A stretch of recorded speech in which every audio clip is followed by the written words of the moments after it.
Hey everybody, I am so excited because we are here in Oklahoma City at Sharing Tree. And I am here with Donna, and she's going to tell us all about what's going on. This is an absolute amazing organization. So Donna, how did you guys get started? Well, Sharing Tree actually began as Christmas Connection in 1981, and we were founded by a lady named Barbara Fagan. Okay. And Barbara believed that every child should have a Christmas morning, and so she saw a need, and that's why she started the organization. And since '81, we have been involved to year-round. We were just seasonal for many years, and now we're a year-round organization with 4 programs. Wow. Yep. So what are the 4 programs that you guys have? 4 programs. Christmas Connection is our Christmas program. That's our largest program. Then Classroom Connection, which is our uniform program, which we'll go look at here in just a minute.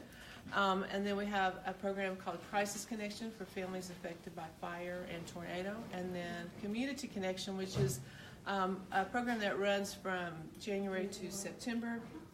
It helps families with seasonal clothing, minimal household items, shoes, that kind of thing. So we typically see a lot of people come for that program in the summer because their kids wear uniforms during the school year. They don't have clothes for them when they're out of school. So that program really starts to take off in April, May, June. I actually have a shopper here through that program right now. That's awesome. Okay, so take us through your All store. right, so Let's we're go. going this way. This is our reception area. This is our school uniform area, and I don't know if you can see our little signs of our different programs too, which are awesome. Those were donated to us. We love them. But it shows all of our different programs. But this is our school uniform area. My sister's a teacher, so you can tell that she decorated it for me. Yes. So what happens is the schools, we have a referral form for the buildings. We take them to the schools. The schools refer families in need to us. These are children in Oklahoma City Public Schools. Okay. And then they set up an appointment, and then we have extended shopping days pretty much throughout the month of August for those kids to come in and get their uniforms, and they're at no cost. We try to do a new set and a gently used set for them. They do have to try them on. That's what all the fitting rooms are for. Okay. The rule is you try it on. Miss Donna has to give her thumbs up on whether or not you can take it home. Usually what happens is we have to go up a size because I don't want them to just be really tight. I want them to be able to wear them for as long as possible. Right. So that's how that program works. But it's by referral. All of our programs are by referral. Okay, awesome. Yeah, so the school has a specific referral form, and then at Christmas time I work with about 45 agencies that refer families to us for the Christmas program. And then those same agencies refer the families to us for the Community Connection program. Fire department refers families, and Red Cross for families affected by fire. Wow, That's how that works. But walk through this way. Okay, yeah, absolutely. Here are some clothes we got. We're donated that a volunteer hung for me. That's how everything you see that's on the floor has been touched at least twice by a volunteer. Okay. I have a volunteer who takes in all the donations, and then he processes them. He decides if they should go to adults or to school children or wherever it needs to go. And then I have another set of volunteers that hang it all. Oh, wow. And so we only have currently 1 paid staff, which is me. Okay. And everybody else is a volunteer. And then I have a half-time AmeriCorps member, which is Tash. And so that's the sum total of our staff. Wow. So we do all of that with 1 staff right now, That's and 1 half-time. So it's kind of, we're proud of that. So all right, this is our crisis area. It's called Crisis Connection. All of these items are available to families affected by fire and tornado at no cost. Okay. They come through. Tash has a list. She knows exactly how many that they can get of each thing. We have linens, we have toiletries, we have dishes, we have all kinds of different things for them. It's not really meant to replace everything that they lost, but it's really meant to give them a leg up, just help them get started, to start over again. So it's sort of to maybe fill in some of those gaps. Have you guys had any contact with the wildfires that are going on? We have not, and that usually we only serve Oklahoma and Cleveland County. Okay. But when we had wildfires before, I don't know if you remember several years ago, some of those families did come in. So if they contact us, if we can help, we will. That's wonderful. We'll just have to wait and see what happens because it's pretty far out there. Yeah.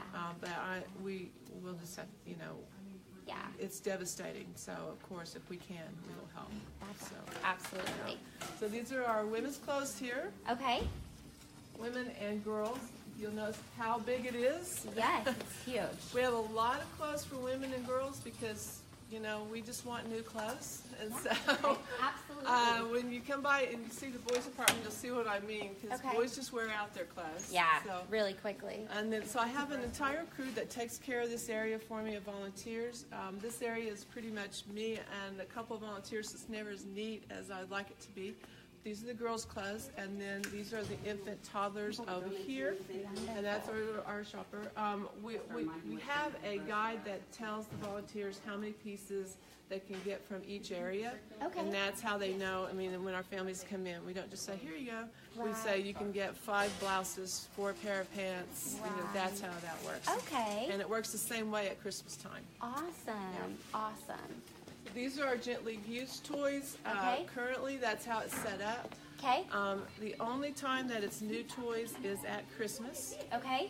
So the only things we buy new here at Sharing Tree are toys for Christmas, coats for Christmas, and then the uniforms for the uniform program. Okay. Uniforms are purchased with a grant. Okay. And then we did get a grant last year for toys and coats as well. That's awesome. And then everything else is private donations, people that send to us. How many people do you guys serve? Last year Christmas we served 759 families. Wow. That translated to a little over 2,000 people, about 2,500 children. Wow. Our uniform program, I think we were at 739. I think Okay. is how many students we served. Our goal is always 1,000. Okay. But honestly, it's very hard for some of the families to get here. Transportation is an issue. Okay. So we have plenty of appointments. We should have gotten to our 1,000, but a lot of people couldn't keep their appointment because of transportation issues Okay. and that kind of thing. That's our biggest hurdle. Really? Especially with the uniform program, because we Okay. get people, schools refer people, we get the appointments, I have volunteers here, and then people just don't come, and a lot of times it's because they just don't have a way, they don't have gas money, or, they Some way can't to get on get the here. bus. Right. Okay. Is that something that maybe volunteers could volunteer to go get people, or? Well, we have kind of kicked that around. There's probably an issue with we're concerned about safety, liability, Right. that sort of thing. So Absolutely. we've not ever really tried to do that. I did talk to some people from Embark, the Oh, bus. yeah. Tried to think of a way to maybe do bus passes and that kind That'd of be stuff. cool. But that's just a program that takes a lot of planning and trying to figure Mm-hmm. out how to get that off the ground. So I have some people there that I work with. So I'm still hopeful that at some point maybe we can figure that out. Mm-hmm. We're also looking at possibly going to the buildings and handing them, when they make their appointment, give them a reminder card. We did that at 8 schools last year, and the number of people from those buildings was significantly higher that actually kept their appointment Okay. than the buildings where just the school gave out the form. So Absolutely. those are all things that we're kicking around to try to figure out a better way to make it more effective so people can actually get here and get the uniforms. Absolutely. And we view it as keeping the kids in the classroom. Yes. So Yeah. it's really very important for us to try to get the uniforms in the hands of kids that need them so they can stay in school. Absolutely. Cash. I think that's Absolutely. noise.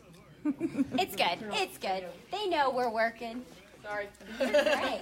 So, what's the next section? Okay, the next section is, ignore the winter coats. Sorry, these are all of our winter coats. We just put them Okay. in boxes. I ran out of space to put them up high, so Okay. we just have them here right now.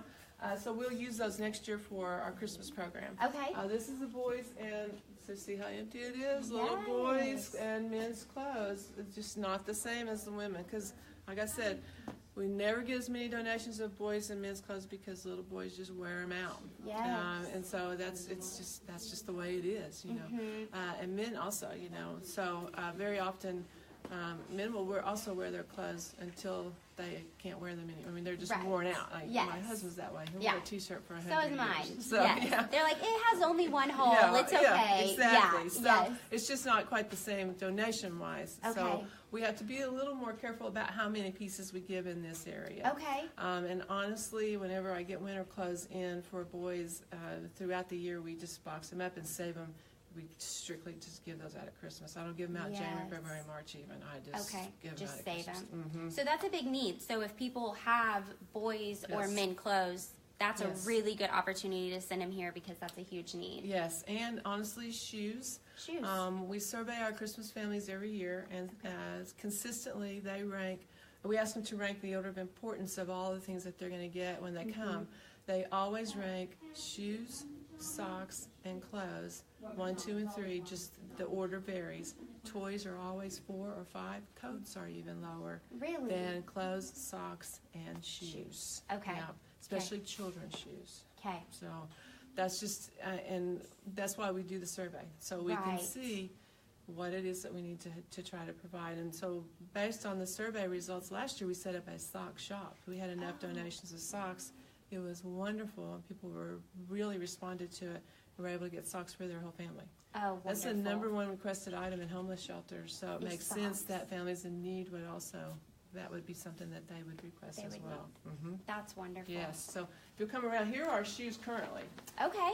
Because we do put some, and we usually have a lot of women's like size 6. Okay. I don't know why. Yeah, just a lot of 6, yeah. Never have enough women's size 10, but always a ton of size 6. Yes. So these are the shoes, and we're trying to phase out the closed-toed, and we'll start phasing in the open-toed. Open-toed. Okay, got it. We're trying to be seasonal. We're just beginning that process. That's another reason why everything looks a little bit lighter than usual, because we're starting that process of switching over from winter to summer. Okay. And then this is called the general store area. Okay. So honestly, everything that comes in the back after we go through it, it's kind of sort of like a retail. Okay. Anything that's higher end goes over to the crisis area. Okay. And everything else comes here. So it's sort of like just a really that general store. Yeah. It's kind of a mismatched dishes, maybe a set of glasses, there's only 3 instead of 4. Okay. That kind of thing. So these items are for our families. Everyone can shop in this area. Cool. The only area that's restricted is the crisis. That's strictly for crisis families. But everyone has access to this area. So it's picture frames and bedding that may not be in the best shape as what we put in a crisis and that kind of thing. So we have a number that they can get from this area too. We tell them, pick out whatever, however many it is. I think it's 12 right now. But if they get, 4 plates, that counts as 1 item. So it's like a set. That's so great. That's how that works. So and sometimes we don't usually take furniture, but we have like little pieces like this. We go ahead and put it out, and people will take it. Okay. Yeah, that's great. That's how this area works. And then the last area is our. It's not really called a library, but it's our books. Wonderful. We do take books, especially. We always want children's books because with my education background, I'm very big on when the kids come in for uniforms, I like for each kid also to have a book. Oh, wonderful. So we kind of hoard the children's books, I'm not going to lie. Yes, absolutely. But everyone has access to the books, and then, like I said, we try to give every child that gets a uniform a book too during uniform time in August. Okay. So that's how that works. So books. Books is another thing we need. Children's books. Children's books, yes. Yeah. That would be great. Okay. But that's pretty much it. That's our store. We're really proud of how it's set up, and it flows really well when there's a lot of people here at Christmas and school. Yeah. And, we're really proud of what we do for our community. Absolutely. So, you guys make a huge impact. We like to think so. Yes. Our client base is primarily the South Side, but we serve all of Oklahoma, and we also serve Oklahoma and Cleveland County. Okay, cool. So if someone was sitting here watching this Facebook Live, what is the best way for them to help? Well, always need cash donations. Okay. That's just general operating, and most of the time a grant is written for a specific thing like uniforms or coats for Christmas or something like that. So general operating grants are pretty hard to come by. So just, operating money to keep the lights on, that kind of thing. That is always helpful. Okay. You can go to our website and donate from there. You can also just, send us a check at our P.O. Box 891020 OKC 73189. Perfect. So that's always helpful. Then, like we were just talking about earlier, little boys' clothes, children's shoes, always need those. At Christmas time, we always need help. Businesses, any toy that is collected for us is a toy then that we don't have to purchase. So we do have some businesses that every year they take a box, a collection box. We take them out to the businesses. They collect new toys for us for a certain amount of time, and then we bring them back here and use them in our Christmas program. Awesome. So always looking for new partners to collect toys and coats. And coats. So that would be great. Anything like that, and they can always just give me a call. Our phone number is on our website, but also 634-2006, and my Okay. extension is 102. Awesome. I'm always happy to talk to anybody about how they can help. We have a big gala in September. We're looking for people to help us sponsorships for that or buy tickets to attend. We have silent auction. It's just usually a really nice evening, so that's another way that we make money. Awesome. So just to help our operation keep everything going. Yeah. So. What is your website? www.sharingtreeok.org. Okay. Perfect. Yes. Yeah. Well, awesome. Well, thank you so much for having us. Thank you. Yeah, You guys are this great. is absolutely amazing, guys. I appreciate So go to their website. You've got their phone number. Let's get them some stuff and let's support them because this is an absolutely great organization. Thanks, guys.